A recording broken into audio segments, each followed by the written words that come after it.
Hello and welcome back to Global English Podcast, the place where we break down English for you.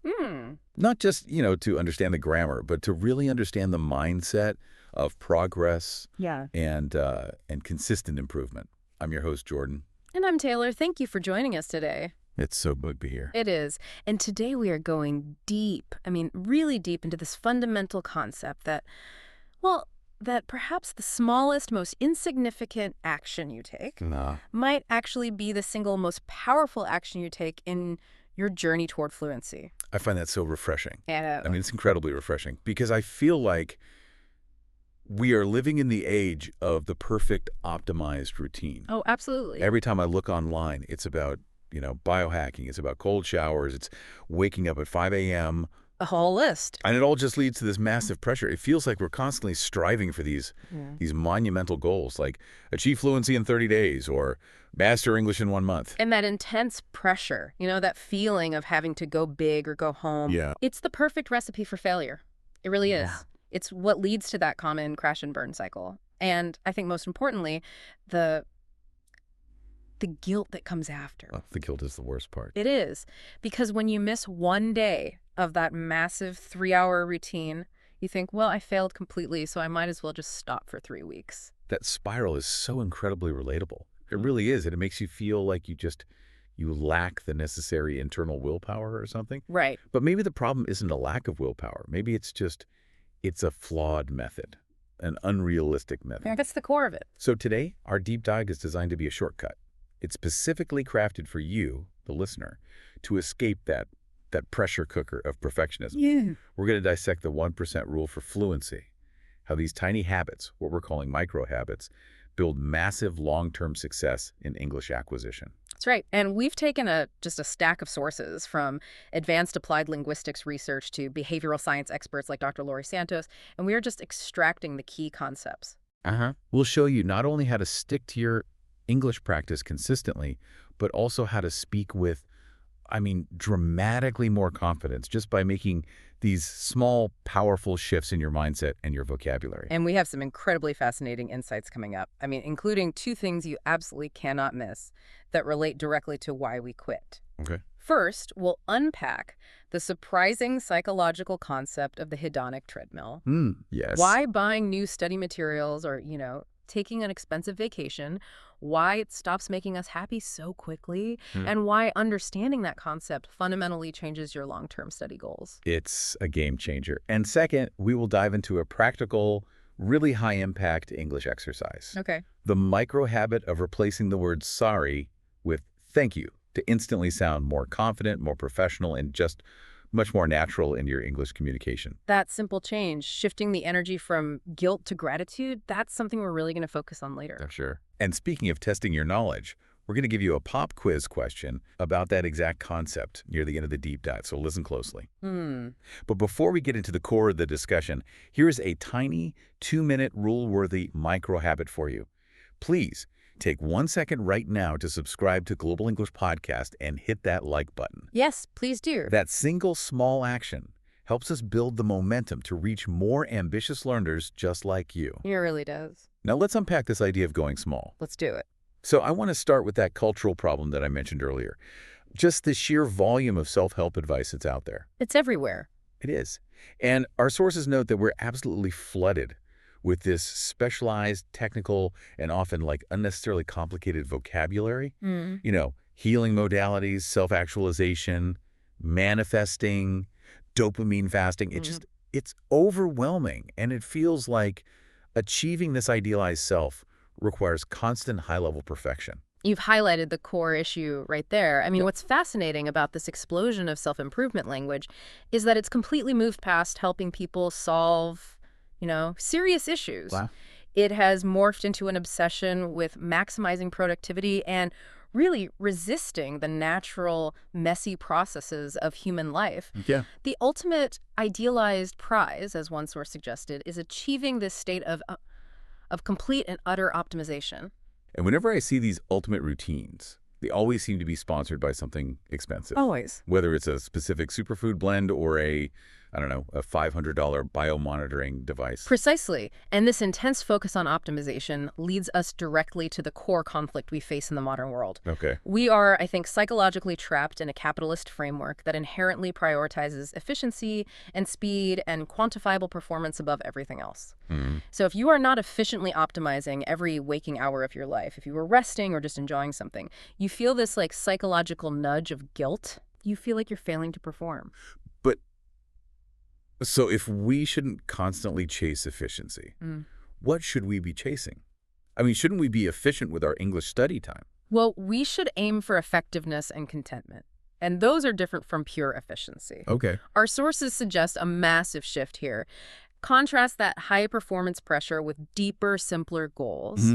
What if, instead of viewing every moment of non-work as a failure to optimize, we rename procrastination as imagination time? I love that. Imagination time. Right? Or what if the most radical boundary-setting thing we do today is pause this conversation right now just for 1 minute and just sit in silence, Give our minds a much-needed break. That sounds revolutionary. I mean, especially in a world where we're constantly conditioned to believe we must be consuming information 24/7. Exactly. And I think that search for a single ideological platform, that one secret expensive hack that will solve everything instantly, is why people consistently miss the simple, proven, tried and true advice. That's the key takeaway. Right. That is why sources offering simple, high-impact advice, like how to manage stress or how to talk to kids about the news, resonate so strongly. Right. They don't offer biohacking secrets. They offer obvious, foundational, practical advice that works because it's low friction and it's accessible. The sheer simplicity is the value because it cuts through the complexity of this self-help frenzy that just leaves us feeling inadequate. So if we take this idea of seeking simple, high-value advice and apply it to the often complex world of English learning, that brings us to this crucial concept of dual growth. Correct. This is the fascinating convergence where linguistic practice, the mechanics of learning English as a second language, or ESL, meets foundational behavioral science. The current high demand for media that blends ESL with topics like microhabits and mental wellness, it instantly transforms passive listening into what we call a high-value investment. You're not just learning a language. You're simultaneously acquiring practical tools for managing your daily life, reducing stress, and building effective structures. That's a powerful idea. But how exactly does this convergence of self-help and English learning help solve the critical problem of SLA second language acquisition? Especially that part where people just stop practicing. Well, it solves the most dangerous problem, maintenance and adherence. See, the ultimate measure of success for language learning in a self-directed digital context is the consistency of exposure and practice. Right. If the content is dry, if it's boring, or it feels like a chore, you stop listening. Of course. But if the content is intrinsically engaging because it helps you manage your daily life and your personal stress, you are motivated to return every single day. And that consistent return is the engine that carves the knowledge permanently into your brain. I love that idea of carving knowledge permanently.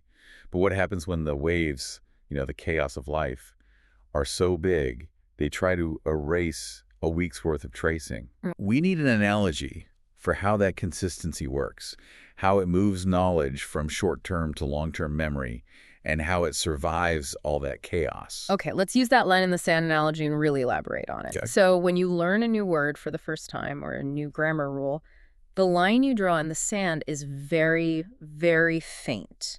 And the waves of new information, distractions, or life chaos can easily wash it away.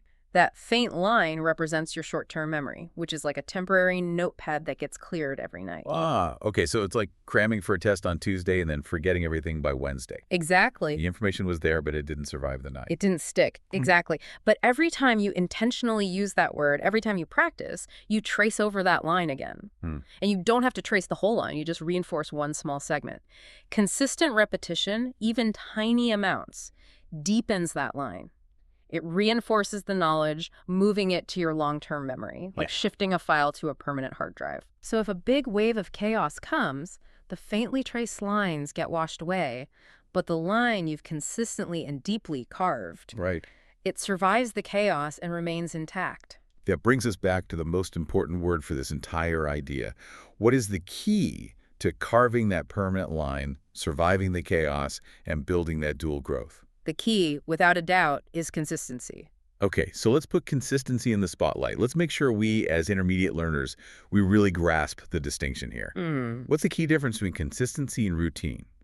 Because they sound like they should be interchangeable, in the context of study habits. That is a crucial distinction for effective learning. It really is. A routine is generally an external structure. It's fixed to a specific time, a place, or a sequence. Oh, example. Like, I study English every Tuesday and Thursday at 7 p.m. at my desk. Got it.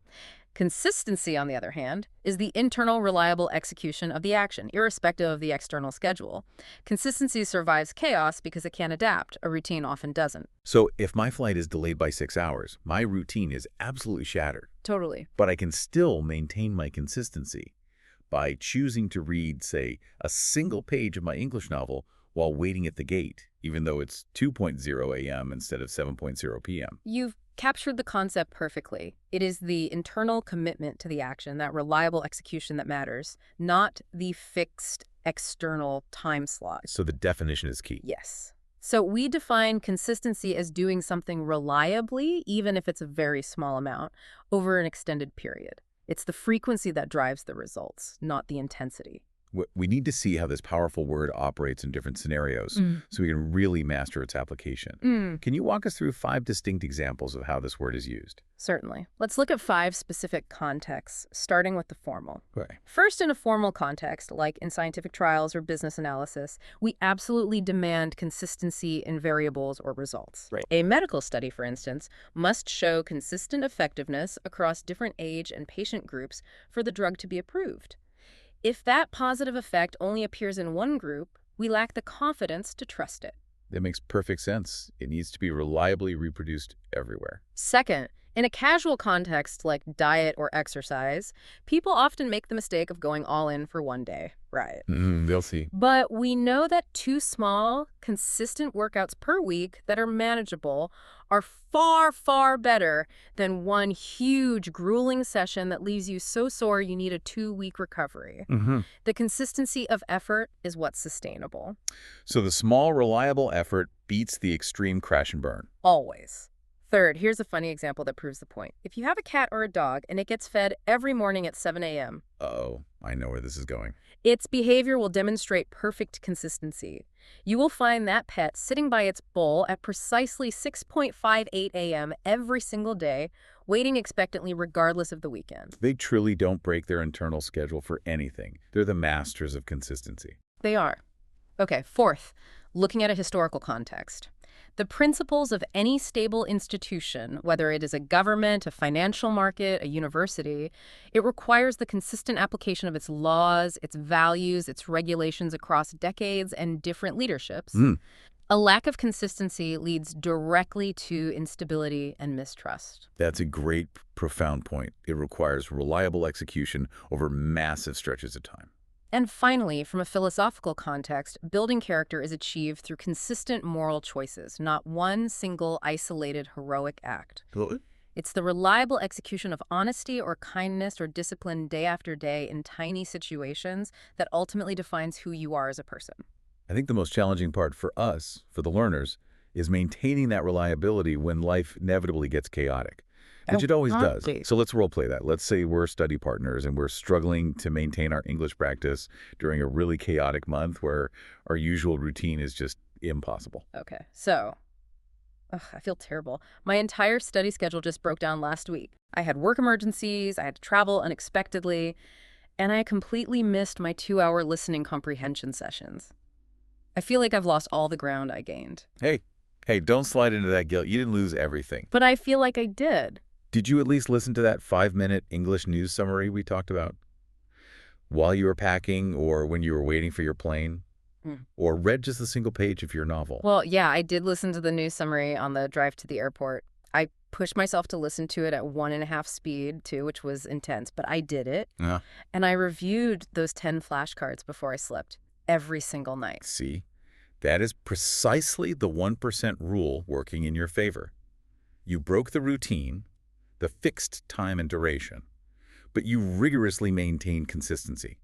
You relied on small, consistent steps instead of trying to force a huge, fixed routine when your life was in chaos. That small daily effort kept the knowledge fresh and carved in your brain. That's the psychological relief right there. If I had insisted on 2 hours, I would have done Zio and felt massive guilt. But forcing myself to do those 10 minutes meant I was consistent, and now I can pick up much faster this week without needing to rebuild momentum from scratch. The small steps were the ones that survived the chaotic environment. Exactly. So we need to know how to use this powerful word correctly. Can you give us 5 essential collocations for consistency? Absolutely. So you often hear build consistency, which is about starting a regular habit. Hmm. Maintain consistency, meaning you're keeping it going over time. Achieve consistency, which is reaching that reliably steady state. Wow. Lack consistency when things are unreliable and sporadic. And the most common idiom, consistency is key. What's the cultural or tonal nuance of the word consistency? I mean, is it ever negative? That's a great question. It is overwhelmingly positive in professional, academic, and modern personal English. It implies reliability, stability, integrity. Okay. To describe a person or a process as consistent means you can be counted on. Now, while one could argue that being consistently wrong is a form of consistency, True. in general discourse, it is the highest compliment because it implies predictability and trust. It makes it the opposite of being, flighty or unreliable. Okay, that's crystal clear. So, building on that foundation of consistency, let's move into the mechanics of microhabits, which is all about the impossible to fail rule. This is the 1% improvement theory in action. I get the theory that success isn't one huge, monumental event, but a sequence of small, consistent actions over time. But I still struggle with the idea that doing something ridiculously tiny actually works. Isn't that just being lazy? Isn't that defeating the purpose of ambition? That is a fantastic and necessary question. It works because you must make the habit so small it is impossible to fail. The goal is not to lower your ambition. The goal is to lower the barrier to starting. Yeah. You're making the act of starting easier than the act of stopping. Okay, can you give me some specific, concrete examples of how tiny we should start based on the sources? Absolutely. Don't tell yourself you need to write 2 pages of English. Tell yourself you only need to write 1 sentence. Just one. Just one. Don't promise yourself a 45-minute vocabulary review. Promise yourself to review 1 single word while the coffee machine is running. Or one push-up, one new English phrase. Exactly. These actions are just ridiculously easy. And why is that crucial? Because they eliminate the dangerous need to rely on temporary willpower. Willpower is a limited battery. It gets depleted quickly by stress, decisions, fatigue. If the action is tiny, the barrier to entry is so low that you just bypass the willpower battery entirely. You just do it. I see the contrast now. So starting big requires you to use all your limited willpower, and when that willpower fails, you quit and you feel guilt. Right. Starting tiny doesn't require willpower. It just requires a minute of effort. And here is where the psychological magic happens. That small action generates momentum. You're shrinking the habit not to lower the ambition, but to build forward energy. Once you start, you usually keep going because the action generates a desire to continue. I need a word for that forward energy. How do we define that push that keeps us moving after the difficult start? That forward energy, that built kinetic force, is precisely momentum. Okay, let's put momentum in the spotlight. Let's clarify the core meaning. What's the key difference between momentum and speed or motivation? This is often confused. So, motivation is the desire, the internal reason why you want to start. Okay. Speed is how fast you are moving right now. Momentum, however, is the built, powerful kinetic energy you gain after you start. You can be moving slowly, low speed, but if you're consistent, you build high momentum. Momentum is what helps you continue the journey without constantly relying on raw motivation or depleting your willpower. So to define it. We define momentum as the forward energy or force you gain after starting something small, which helps you keep going without relying on constant internal willpower. Give me the 5 examples to really root this concept. Okay, first, in a formal context, you hear about market forces or new business trends gaining momentum. A small startup might gain momentum after a key early success, and suddenly that forward force accelerates their growth faster than they initially expected, almost automatically. Like a financial snowball effect. Exactly. Second, in a casual context, think about cleaning your house. You might feel absolutely zero motivation to clean. I know this feeling. But you force yourself to wash 1 single dish. Once you do that, that small win generates momentum, and suddenly you find yourself cleaning the entire sink, the counters, and half the kitchen because the action became easier than stopping. I totally know that feeling. It's the feeling of having crossed that inertia threshold. That's it. Third, for a funny example, imagine a toddler running very fast. They have high speed but low mass, so they can stop easily. Uh-huh. Now imagine a large boulder slowly rolling down a hill. It may not be moving at top speed, but due to its sheer size and weight, it has incredible momentum. Once it starts, it's very difficult to stop or change its direction. And that physical image makes the whole kinetic energy concept very clear. Fourth, historically, consider military or political campaigns. A small, successful battle or an early election victory can generate immense psychological and financial momentum. Mm. It encourages supporters, increases funding, and forces the opposition to react, often far beyond the initial strategic value of the victory itself. So the force of progress itself becomes a resource. It does. And finally, from a philosophical context, consider personal growth. Small, consistent acts of self-reflection or practicing gratitude can build an internal momentum that leads to profound changes in character, almost as if the positive change becomes automatic and effortless. Okay, let's use this in a high-stakes study project scenario.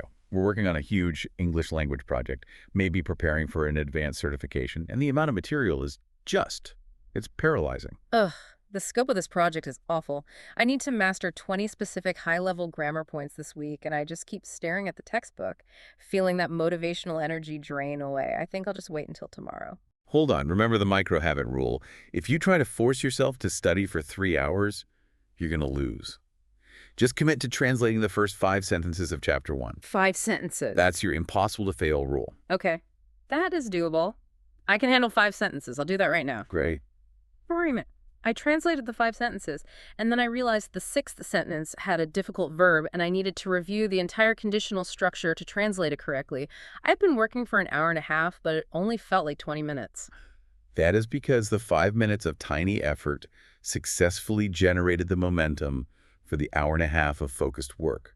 You relied on forward energy, not raw willpower, to sustain the effort. So how do we correctly use this word in common speech? What are 5 common collocations for momentum?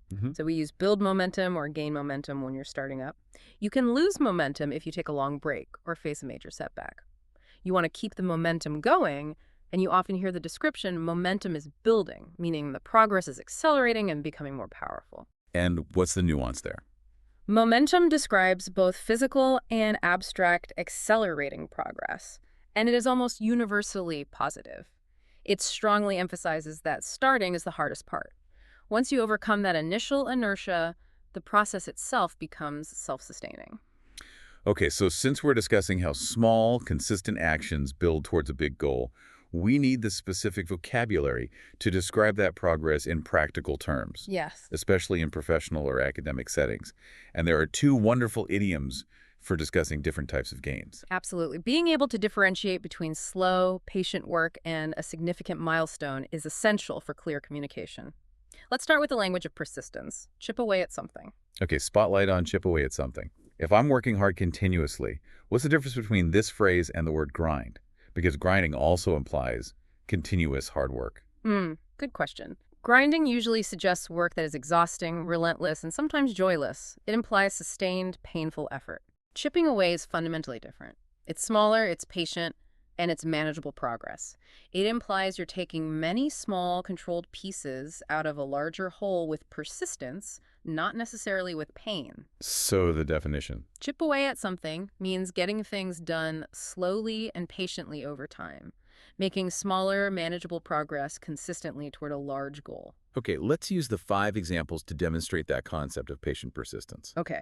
First, in a formal context, a country facing massive national debt or a company facing large regulatory hurdles will have to chip away at that debt or those challenges over many years through small, consistent policy changes or payments.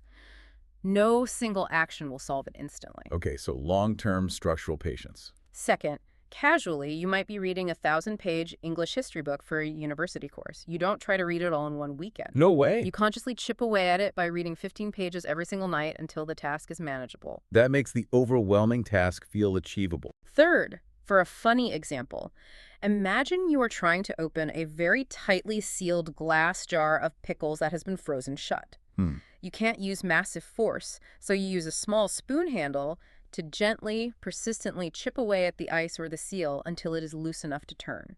It is slow, precise work, not violent force. That's a great metaphor for focused, non-destructive effort. Fourth, historically, consider stone carving or quarry work. Ancient sculptors didn't remove huge chunks of stone at once. They used small, precise tools to chip away at the stone over months or even years to slowly reveal the final desired statue. That vividly links back to the idea of consistency carving a permanent line. It does.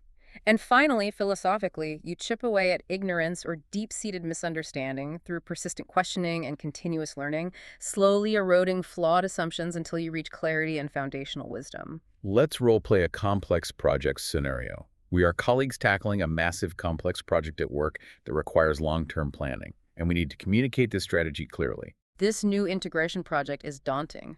We have 3 major phases, probably 50 subtasks, and the deadline is 6 months away. I'm feeling totally overwhelmed just looking at the overall scope. I understand the feeling, but we can't tackle it all at once. That's the path to burnout. For sure. Let's start with a micro mission. Can we meet for just 1 hour every Monday morning for the next month? And we will only focus on defining and outlining the first 5 steps of phase 1, nothing more. That sounds reasonable. If we can maintain that steady pace, we can focus on just chipping away at the planning stage. If we can get the phase 1 outlines done in 4 weeks, that single milestone will give us huge psychological momentum. Agreed.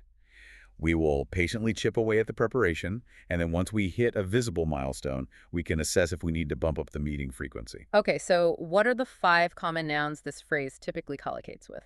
Right.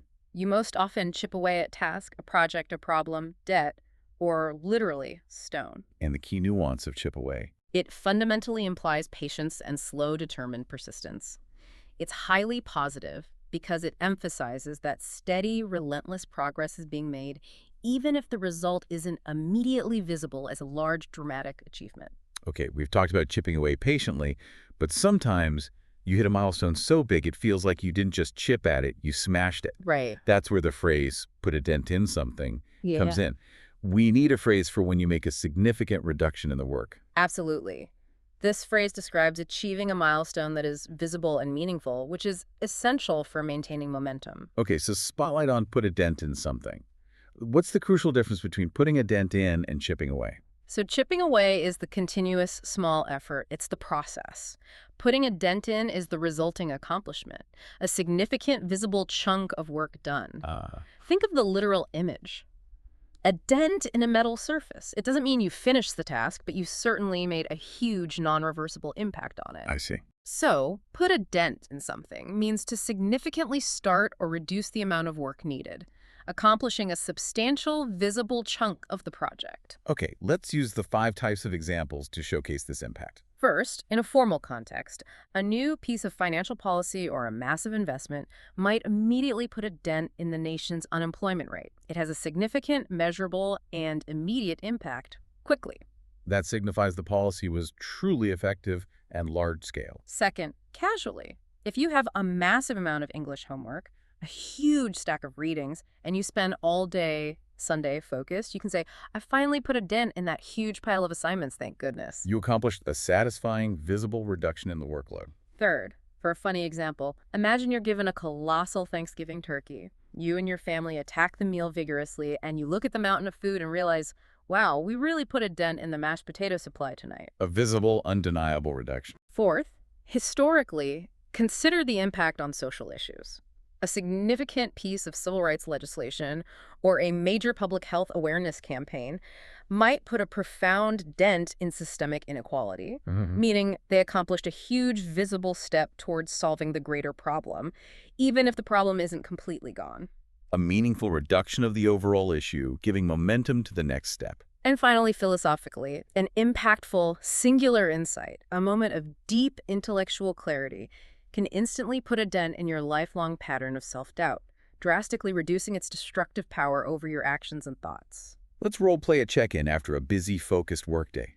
We just spent 8 hours focused on a difficult 200-page regulatory report. Man, I am exhausted. We've been working nonstop on that quarterly report. It's huge. Do you genuinely feel like we made any meaningful progress today, or were we just spinning our wheels? We definitely didn't finish the whole thing, but we completed the entire critical data analysis section and we wrote the Amazing. executive summary. Based on the sheer volume of the overall task, Uh-huh. I absolutely feel like we put a good dent in it. We're over the hump. Agreed. We tackled the hardest chunk of the work. At least we don't have that paralyzing starting point tomorrow. We made a visible reduction in the workload, and that keeps our momentum building. What are the 5 most common collocations we see here? You can put a dent in a task, a project, a schedule, which means you freed up time supply, meaning you ate or used a lot, or a problem. And the nuance. It is always positive, and it specifically describes a meaningful, noticeable reduction in the size, difficulty, or volume of something. So good. Now, let's quickly cover the counterphrase for when the work seems overwhelming even after a big start. Scrape the surface. So the emotional opposite of putting a dent in something. Exactly. Scrape the surface is used when you have started and maybe even worked hard, but you realize there's still a massive amount of work remaining. We use it to mean you are very far from finishing, usually with the word barely. For example, we spent 2 days researching, but we've barely scraped the surface. We have so much more to do. It deflates the achievement by emphasizing the remaining challenge. That focus on language leads us perfectly to the internal language we use every day. I found the concept of self-shrinking language fascinating. We often apologize automatically even when we haven't done anything wrong or requiring forgiveness. Phrases like, sorry I'm late, or worse, sorry to bother you, when asking a legitimate, necessary question. That habit, which is often ingrained in us as a form of politeness, actually sends a deeply damaging psychological message. How so? It communicates to both yourself and to others that you are somehow in the way or that your needs require an immediate apology. It actively breaks trust in yourself and subtly undermines your confidence in English. I notice how often I do this in work emails. Sorry for the late reply, even if the reply was only sent an hour after receiving the message. It's just an automatic feeling of guilt or the need to minimize one's own presence. The microhabit solution here is incredibly powerful, and it's a huge shift for confident communication. Replace sorry with thank you. That sounds completely radical, but I can immediately see the positive shift in energy. Instead of sorry I'm late, which focuses on my mistake, I say thank you for waiting. Precisely.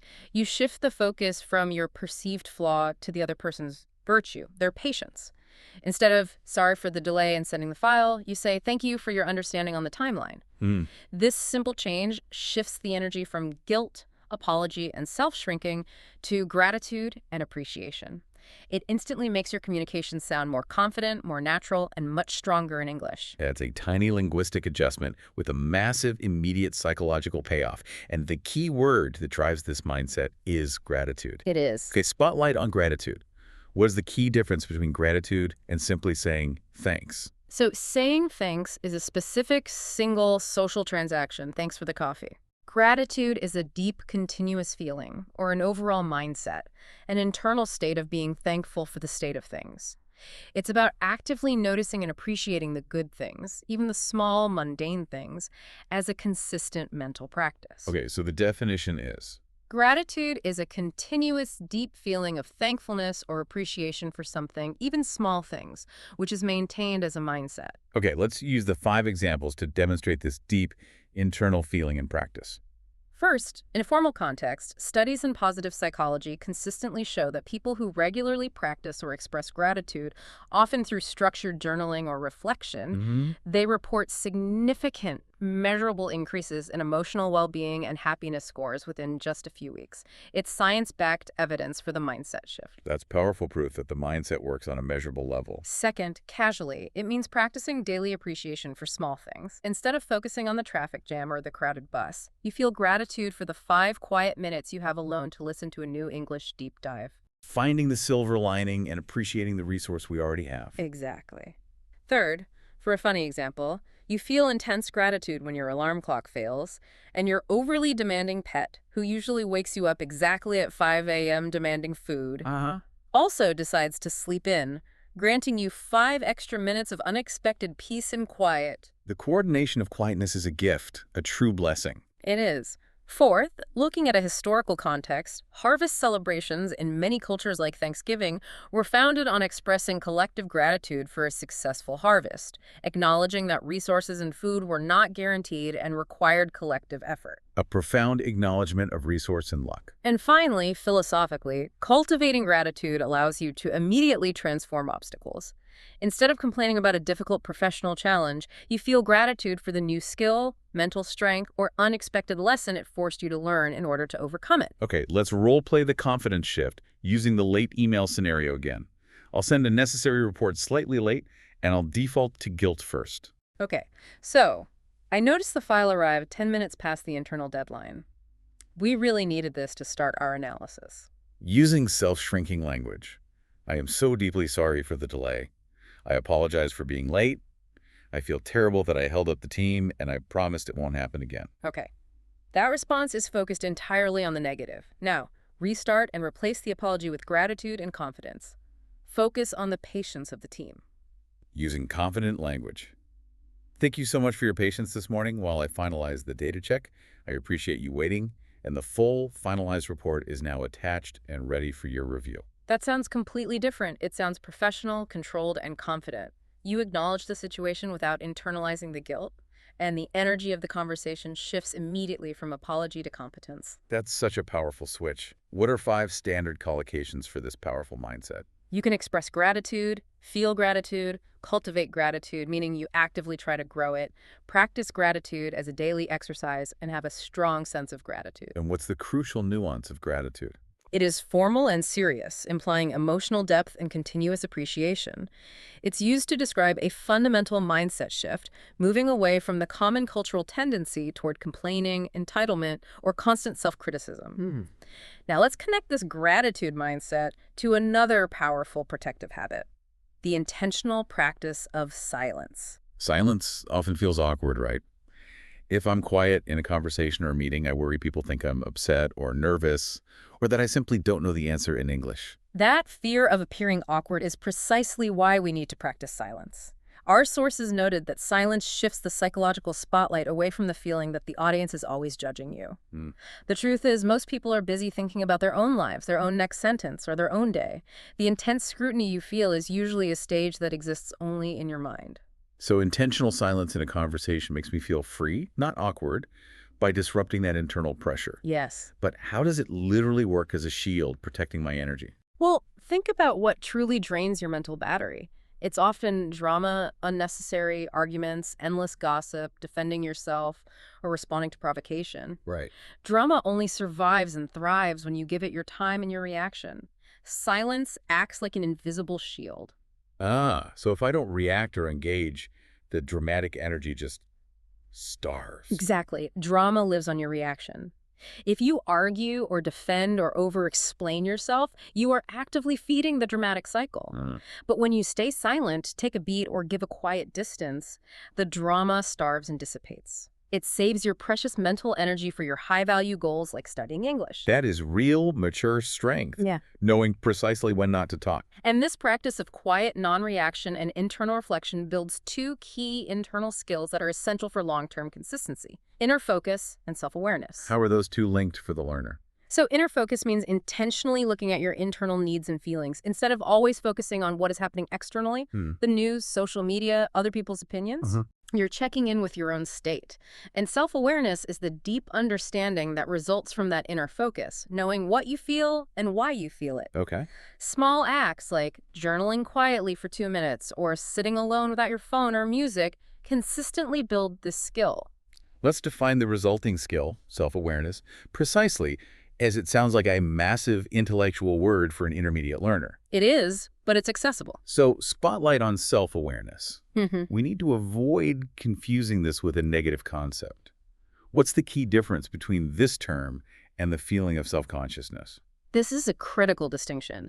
Self-consciousness is generally negative. It's a preoccupation with being judged by others, worrying, do they think my English sounds silly, or do they think I look silly? Right. Self-awareness is purely positive. It's internal, inside understanding. Why am I feeling this irritation right now? It's not about what others think. It's about what you know and understand about yourself. So it's defined as? Self-awareness is understanding what you feel and why you feel it. Seeing your own underlying thoughts and emotions clearly without judgment. Okay, time for the 5 examples to clarify this high-value concept. First, in a formal context, therapeutic approaches and psychological research heavily rely on developing client self-awareness to understand the roots of anxiety, destructive habits, or stress. It's essential for mental health treatment. Essential for foundational emotional stability. Second, casually, it might be a quick daily reflection moment where you realize, I am always irritated on Monday mornings because I stayed up too late watching a movie, not because of my colleague's email. That's a small, high-impact act of self-awareness. A profound realization about one's own behavior based on internal data. Third, for a funny example, a sudden burst of self-awareness might hit you when you realize that your tendency to use overly complicated English vocabulary is actually just a habit you copied from a highly formal speaker, and it isn't serving you in casual conversation. The realization itself can be illuminating and humorous. Fourth, looking at a historical context, the philosopher Socrates' profound quote, "Know thyself," is the philosophical starting point for self-awareness. It teaches that internal knowledge and understanding of one's own limits are the foundation of all wisdom. That's a classic profound link, emphasizing its timeless value. And finally, philosophically, self-awareness is the undisputed starting point for all genuine, lasting personal change. You cannot intentionally change a behavior or a habit you do not clearly see or understand in yourself. Let's role-play the benefit of this skill. We're partners, and one of us is realizing why they're constantly irritable during our study sessions. Okay, I don't know what's wrong. I feel like I've been constantly snapping at people this week, and I'm losing patience with my English grammar review. I thought I was stressed about the project deadline, but the deadline isn't for 6 weeks. Well, let's practice that self-awareness. When did you feel the most irritation? Was it before or after you normally take your afternoon break? It was right around 4:00 p.m. when I usually have my second coffee and listen to some music. Wait a minute, I've only been sleeping 6 hours this week because I started that new intensive morning study routine, and I skipped coffee this afternoon too. So your low patience and irritation aren't actually about the English project. It's about the structural problems of caffeine withdrawal and lack of sleep.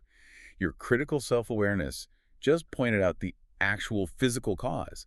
Now you can fix the sleep schedule, not try to force perfection on the project. That's incredibly powerful. Okay, so what are the 5 common ways we connect this important word to other language? We talk about how to develop self-awareness, increase self-awareness, or the unfortunate state of lack self-awareness. We can measure the level of self-awareness and often use the term critical self-awareness to imply a particularly high and deep level of introspection. And the nuance. It's a high-value intellectual term. It always implies gaining positive, actionable insight, which makes it distinct and superior to simply being self-conscious. Now, this inner focus and self-awareness lead directly to the ability to set boundaries. Boundaries are absolutely crucial for self-care, right? They protect us against feeling overwhelmed and burnout, which are the enemies of consistency. They are the ultimate emotional shield. Boundaries are like invisible lines you draw around your time, your energy, and your emotional space. They help you clearly decide what you will or won't allow. For instance, clearly saying no when someone asks you to do something and you are already mentally exhausted from studying. That feeling of intense guilt when saying no, though, that is the hurdle. It is. It feels selfish, especially if you are asked by a native speaker to do something and you worry about offending them. That guilt is a common psychological struggle, especially for people pleasers and language learners worried about social acceptance. But setting boundaries is not selfish. It is necessary for your long-term consistency. It's an act of self-respect that says, I need to take care of myself and my core goals right now. Okay, so spotlight on boundaries. What's the difference between boundaries and rules? Rules are generally external directives, often enforced by an outside authority. The library closes at 5 p.m. They're fixed. Boundaries are internal protection drawn by you and maintained for your own well-being. I will not respond to English study group messages after 8 p.m. They are about self-respect and protecting your own resources. So simply put, boundaries are invisible lines drawn around yourself to protect your time and energy, often resulting in difficult choices like saying no when you are tired or overcommitted. let's see the 5 examples of boundaries in action. First, in a formal context, setting clear professional boundaries means you have agreed upon working hours, and colleagues must respect your time and not expect replies outside of those hours. Establishing professional respect and predictability. Second, casually, you might establish boundaries with roommates or family, such as a clear limit on how loud music can be played after 10 p.m. so everyone can rest and maintain their focus. Managing expectations in a shared space to prevent conflict. Third, for a funny example, even small pets set boundaries. If you try to give a cat attention when it clearly doesn't want it, it will immediately let you know, perhaps with a sudden hiss or walk away, that you have violated its invisible personal space boundary. They communicate their limits with startling clarity. They do. Fourth, looking at a historical context, territorial boundaries define a nation's space and its right to self-defense. Respecting these lines is essential for peace and geopolitical stability. A clear metaphor for self-respect and internal defense. And finally, philosophically, setting boundaries is a foundational act of self-respect. It communicates to others what you truly value, your time, your energy, and your peace, and that you are willing to protect it consistently. Let's role-play setting a study boundary in English. We're trying to plan a group study session, and I need to prioritize my internal focus. Hey, I need to plan our English discussion group for tonight. We're covering that difficult vocabulary set. Can we meet from 7 p.m. to 9 p.m.? That sounds like a great topic. But I have to set a boundary for myself this week. I need time for quiet inner focus and quiet reading before bed, starting at 6 p.m. Oh, okay. Could we possibly meet earlier, say from 4 p.m. to 5 p.m., or perhaps first thing tomorrow morning? That is a clear and respectful boundary. I respect that you're prioritizing your rest. Let's do 4 p.m. tomorrow. It's much better to have you focus for 1 hour than exhausted and irritated for 2. Okay, great. What are the 5 most common phrases we use with this term? The most important ones are set boundaries, establish boundaries, maintain boundaries, respect boundaries, and unfortunately violate boundaries. The key nuance. Boundaries is an essential term in modern psychological and well-being discourse. It is the language we use to kindly but firmly communicate our limits and preserve our energy. Let's shift now to the 2 major psychological traps that sabotage even the best consistency efforts, drawing heavily from our behavioral science sources. The first major trap is the one we teased earlier, the hedonic treadmill. This concept sounds very fast, very stressful, and incredibly exhausting. It is, psychologically speaking. Dr. Laurie Santos, the Yale psychology professor, she popularized this concept. It describes the fundamental tendency for humans to adapt very quickly to positive changes. You get a new English learning app, you get a new computer, you get a raise at work, you go on a fantastic vacation. You get this rush of happiness, but you quickly return to your previous baseline level of happiness. Is that why we, as consumers and learners, keep chasing bigger and better things? We get the new thing, the joy fades almost immediately, and then we instantly start looking for the next thing that promises lasting happiness. That phenomenon is the exact engine of the treadmill. You are constantly running, putting in tremendous effort to acquire new things just to stay in the same psychological place you were before you started running. Wow. Your brain adapts to the new reward too fast. It's definitive proof that external factors past a certain basic need level do not guarantee long-term happiness. I see the immediate application to English learning. I buy the expensive, beautiful new textbook or the subscription to the best app, and I'm excited for 2 days. Right. Then the novelty fades, the difficulty starts, and I lose momentum because the excitement is gone. That is the hedonic treadmill actively undermining your consistency. If the joy of the new acquisition fades so quickly, you stop practicing. You feel the need to buy the next learning product to recapture that initial excitement. So if the treadmill makes new, material rewards fade quickly, how do we step off this exhausting cycle? What's the behavioral fix? The fix, according to Dr. Santos, is gratitude. By intentionally retraining the brain to notice and deeply appreciate what we already have, the old phone that still works, the old book that is reliable, the established study partner, we intentionally reset that baseline adaptation and step off the treadmill. We focus on non-material internal joys. Okay, let's define this concept precisely so we can explain it to our peers. Spotlight on the hedonic treadmill. What is the key difference between this term and simple boredom? So boredom is a temporary lack of interest. The hedonic treadmill is a specific biological and psychological adaptation. Okay. It's a profound, persistent tendency to adapt to new rewards, meaning you need constant stimulation or acquisition of new, better, or different things to feel the same level of happiness you felt before. It is essentially an academic critique of consumerism and materialism. So, put it simply, The hedonic treadmill is the psychological tendency to adapt quickly to life changes, meaning the temporary boost from new rewards stops raising happiness, requiring constant effort and acquisition of new things. Give me the 5 examples for this fascinating and high-value concept. Okay.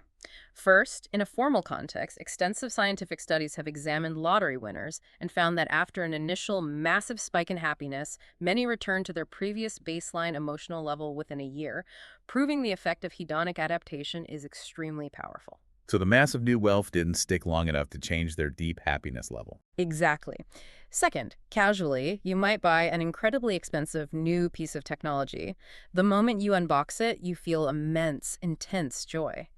3 weeks later, it's just a tool on your desk, and you are already looking forward to the next, better model. That constant search is the treadmill in action. Running very fast, but remaining psychologically in the same place. Third, for a funny example, the name itself references the literal gym treadmill.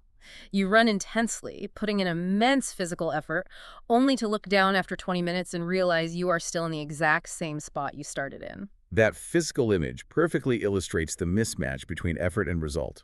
Fourth, looking at a historical context, we see examples of extremely wealthy historical figures who constantly sought novelty, excessive entertainment, or new lands to conquer simply because they had adapted to their current state of life and needed a new, bigger external stimulus to feel satisfied again. So the drive for external acquisition is biologically programmed to never end. It seems so.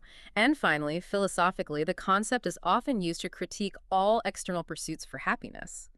It argues that chasing external status or possessions is fundamentally futile because the pleasure they provide is destined to fade rapidly due to adaptation. Let's role-play that faded joy of a certain unexpected reward, focusing on the vocabulary. Okay. Remember when we both received that massive unexpected bonus at the end of the year? I was so ecstatic. I truly thought I had solved all my financial problems. Me too. I immediately bought that new, expensive, ergonomic English study chair I always wanted. For 2 days, I sat in it and felt immense pride. But by the next month, I barely noticed it. I was already looking at a new noise-canceling headphone set. I was chasing the next rush. You were already back on the hedonic treadmill. The initial joy faded because your mind adapted to the new comfort. It's a powerful lesson in valuing internal contentment over external acquisition. It really is. What are 5 common ways to use this complex phrase? You can be stuck on the hedonic treadmill, seek to escape the hedonic treadmill, try to defeat the hedonic treadmill, and the psychological process itself is often called hedonic adaptation. And the nuance. It's an academic term that has entered popular discourse. It is used to describe a major psychological trap related to consumerism and the pursuit of external rather than internal rewards. Okay, that's clear. So the second trap is relying too heavily on willpower alone to make habits stick, which we discussed earlier. Right. And I thought discipline was willpower. You just force yourself to do the difficult thing even if you don't want to. That is the myth we must overcome. Discipline is not punishment or extremes. It's creating small, sustainable, and doable habits that make the difficult choice unnecessary. Relying solely on willpower is a short-term strategy that inevitably fails because willpower is scientifically proven to be a limited resource that runs out, especially when you are tired, stressed, or hungry. So why can't we just rely on willpower when motivation is temporarily high, like right after we listen to this inspiring deep dive? Because the environment always wins against short-term willpower. We reference the Vietnam service members study. Many soldiers were addicted to highly accessible substances overseas, but when they returned home to the United States to a radical change in environment, their habits quickly disappeared without needing rehab. That seems counterintuitive. Why did the addiction disappear when they came home if the addiction was so strong? Because the environment in Vietnam, the cues, the stress, the social pressure, the accessibility of the drug, all of that triggered the habit. When they returned home, those specific environmental cues were devoid. The habit wasn't triggered. The radical change in environment mattered far more than any internal willpower they might have supposedly possessed. That is definitive proof that friction and environment matter far more than internal strength. Absolutely. The goal is simple. Design your environment to make good habits inevitable and bad habits nearly impossible by increasing the friction for the bad habits. Which is where that fantastic story of the French writer Victor Hugo comes in. We need to dissect that slowly. It's a perfect illustration of environmental design. Victor Hugo was struggling desperately to finish his masterpiece, The Hunchback of Notre Dame. He was constantly procrastinating, finding excuses to leave the house, attend parties, and avoid his writing desk. He was relying on pure willpower to write and failing. So he made the difficult choice of writing an easier choice than the choice of going out. Yeah. How did he enforce that? He took a radical step. He gave his assistant all of his clothes, literally every suit, every shirt, every coat, and instructed him to lock them away in a separate room for 6 months. No way. He was only left with a massive shawl to wrap himself in. By increasing the friction for the bad habit, leaving the house, he decreased the friction for the good habit, writing, because he had no choice but to stay home, wrap himself in the shawl, and focus. That is next-level genius environmental control. He made failure to write physically difficult. He did, and he finished the book 2 weeks early because he eliminated the need to use willpower to resist temptation. The system did the work for him. So let's look at the word willpower itself and why we should be suspicious of relying on it. Okay, spotlight on willpower. What is the key difference between willpower and discipline in this modern context? So willpower is the internal, effortful strength you need to resist temptation right now, in the moment. It's the struggle itself. Discipline is the external structure or habit you have established that makes the difficult choice unnecessary. When you have discipline, you minimize the need for painful willpower. So simply put, Willpower is the inner strength or control needed to resist immediate temptations or force yourself to start difficult tasks, especially when you don't feel like it. okay, let's run through the 5 examples to clarify its usage. First, in a formal context, there is the depleted resource theory, which suggests that every single act of willpower you exert, resisting a donut, choosing a difficult English word, forcing yourself out of bed, depletes your mental energy, proving you cannot rely on it endlessly throughout the day. It's truly a limited battery that runs out. Second, casually, exercising willpower might look like consciously resisting the urge to check your phone every time a notification pops up while you're trying to study English vocabulary, knowing that checking it will break your focus. The continuous small struggle of the digital age. Third, for a funny example, the ultimate test of willpower is staring at the box of delicious but unhealthy cookies or cakes in the kitchen and somehow managing to walk past it without eating even one, knowing you promised yourself a healthy diet. That requires massive internal strength to override impulse. Fourth, looking at a historical context, Stoic philosophers often focus their training practices on strengthening willpower by voluntarily enduring physical discomfort, believing that self-mastery started with total internal control over the body and the mind. The ultimate control of one's inner self and impulses. And finally, philosophically, the concept of willpower is often tied to self-mastery, the ability to govern one's impulses and consciously align behavior with long-term rational goals rather than short-term desires. Let's role-play the environment versus willpower debate as we set up our ideal English study zone. Okay, so I really need to focus on my advanced English writing practice tonight, but I know my phone is going to be a massive distraction. I'll just try to use my willpower to resist checking it every 5 minutes. Don't rely on willpower. That's a fool's errand. You'll deplete it in 5 minutes and feel guilty. So what should I do? Practice the environmental method. Increase the friction for the bad habit. Put the phone in the closet. Or better yet, give it to a friend in another room. You are absolutely right. If I remove the temptation from the environment, I can serve my limited willpower for the actual difficult task of forming complex English sentences and organizing my thoughts. I need my willpower for the deep, complex work, not for resisting a vibrating screen. Exactly. What are the 5 most common collocations for willpower? You can lack willpower, exercise willpower, deplete willpower, strengthen willpower, and face a literal test of willpower. And what is the key nuance? It frames an internal struggle. The modern consensus, especially regarding habit formation, is that if you need a huge amount of willpower to achieve a goal, you have designed your environment incorrectly. The ultimate goal is to structure your life so you need less of it. That brings us perfectly to how learners often sabotage their own goals by making the exact mistakes we just discussed, often relying on willpower or perfectionism instead of consistency. Let's look at 3 common traps and how to fix them with micro-habits and smart thinking. This segment is vital because understanding these pitfalls allows you to adjust your strategy immediately, from temporary willpower bursts to sustainable consistency. Okay, so mistake 1, the cramming trap. Relying on willpower for big blocks. Can I say it like this? I feel guilty that I didn't practice English all week, so I need to cram for 5 hours every Saturday morning to make up for lost time. This is using all my willpower. That is a perfect classic example of the cramming trap, and it is a huge mistake. Yeah. Cramming is trying to force massive amounts of information into a short period, usually right before a deadline. Hmm. It relies 100% on temporary, depletable willpower and uses only your short-term memory, that temporary notepad we discussed. The effort is exhausting, and the retention is zero. So the learning isn't permanent, and the effort creates guilt and burnout. Exactly. The mistake is relying on temporary willpower instead of consistency. The fixed memory line is never carved permanently. So what's the solution? The solution requires two non-willpower-based things. First, the 2-minute rule. Start with baby steps like reviewing one flashcard, not 5 hours of effort. And second, use spaced repetition. Can you explain spaced repetition a little more for the listener? Spaced repetition means revisiting the same content, whether it's a new vocabulary word or a grammar rule, at increasing time intervals. Okay. You see a word today, again in 3 days, and again in a week, and then again in a month. Every review reinforces it just before you are about to forget it, making the memory stronger and stronger. It turns temporary input into lasting, permanent knowledge. Consistency applied over time is the cure for cramming. Okay, so mistake 2. The translation stutter. Fear of the pause.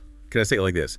If I hesitate when speaking English, even for a second, people will think I'm awkward or not fluent, so I must speak quickly to prove my proficiency. That is a very common, highly damaging anxiety among intermediate learners, and it leads directly to a translation stutter, where the speaker rushes their words, trips over themselves, and sacrifices clarity for raw speed. The core mistake is failing to recognize that the pause is your power. The pause is my power.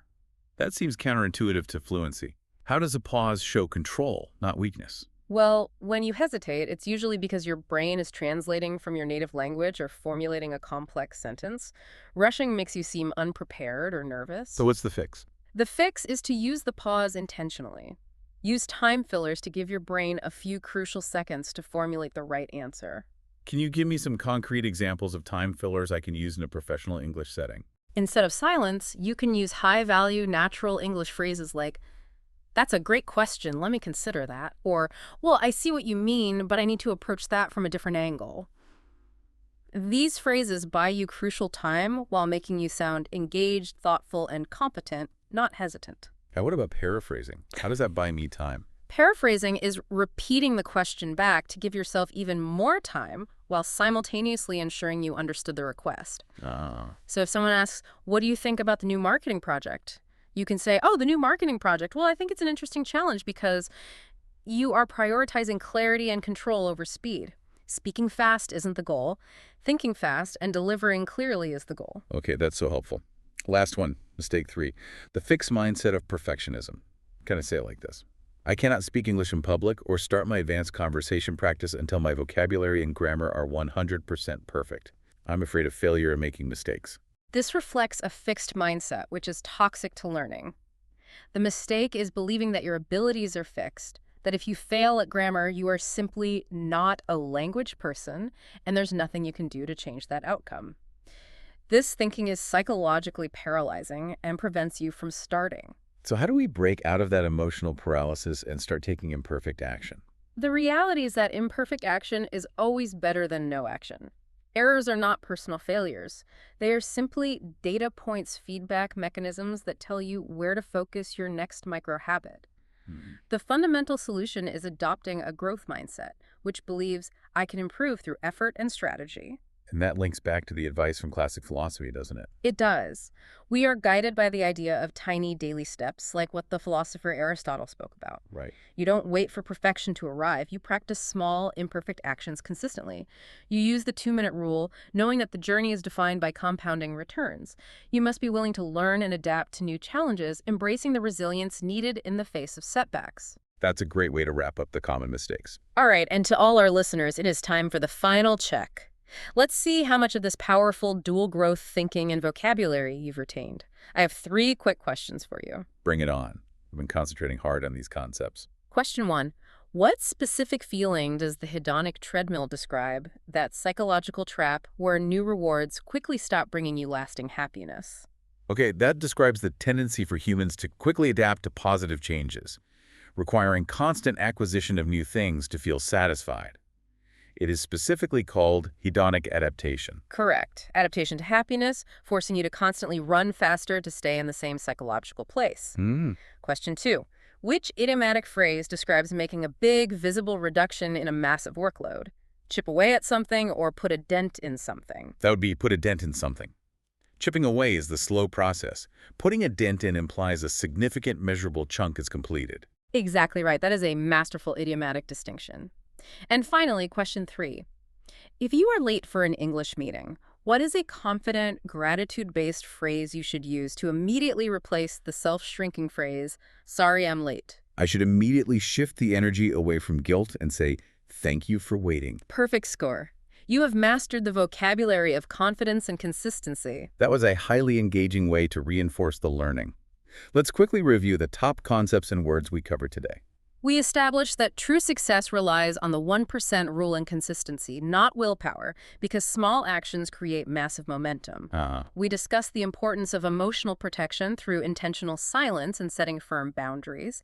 And we addressed the psychological traps of the hedonic treadmill and the myth of relying too heavily on willpower. And the 5 core words and concepts we tackled with deep dives were consistency, momentum, boundaries, willpower, and the hedonic treadmill. Mastery of this abstract lexicon is essential for sophisticated analytical communication in English, moving you beyond simple conversational English. Now for our micro-challenge for you, the learner. We want you to practice the habit of pausing before reacting in your next conversation, whether it's in English or your native language. Take that conscious breath. Or set one tiny goal today, like listening to just 5 minutes of English while you make breakfast, using habit stacking. Make that micro-habit so small, it is genuinely impossible to fail. If you like this deep dive, your micro-habit for today is to pause right now. Just 1 second. Remember the 2-minute rule and hit that subscribe button and like the episode. That one small action helps us build massive consistency and support our show. And here's our final thought to send you off today, pulling directly from the research we discussed earlier. Since new possessions and external pursuits fail because of the hedonic treadmill, and money doesn't guarantee happiness, Dr. Santos's work shows that genuinely happy people are more other-oriented. They spend more time volunteering and giving to others. So what simple free action focused on helping others or genuine social connection can you commit to today? An action that will genuinely increase your happiness and sustain your English learning journey. Think outward, not inward, because the joy of giving is often the most consistent fuel you have. That's a beautiful way to end it. I'm Jordan. See you next time. And I'm Taylor. Bye.